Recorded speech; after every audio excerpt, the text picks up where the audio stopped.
หลังจากที่สาวน้อยปลูกไปได้2 อาทิตย์แล้วเด้อจ้าหอมลาบ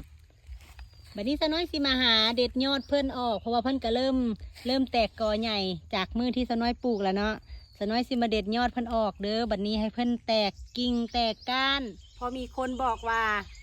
ยิ่งตัดเพิ่นยิ่งสิแตกเป็นพุ่มเป็นใหญ่แตกกอใหญ่เนาะสาวน้อยก็เลยสิลองมาตัดเบิ่งคำแนะนำของเพิ่นอาจจะเป็นประโยชน์ก็ได้ตอนแรกก็ปลูกก็ว่าโอ๊ยเพิ่นเสียดายเนาะยอดเพิ่นกำลังงามแต่ยิ่งตัดมันยิ่งสิแตกเฮากะตัดค่ะทดลอง อันใดบ่ฮู้จักก็เรียนรู้แล้วก็ฟังจากที่เพิ่นแนะนำเนาะเพราะว่าเพิ่นเคยปลูกเพิ่นเคยเฮ็ดเพิ่นก็สิฮู้จักเวลาเพิ่นเห็นเฮาเฮ็ดเพิ่นก็อยากบอกอยากสอนเฮาก็ลองทำตามเบิ่งจ้านี่ก็น้อยเด็ดแล้วอันนี้ปลูกได้2 อาทิตย์ละเด้ออาทิตย์กว่าประมาณได้2 อาทิตย์นี่แหละแตกได้ซ้ำนี้เพราะว่าตอนที่เอามาปลูกก็ยังเป็นน้อยๆอยู่เนาะมี3 ยอดน้อยๆนึง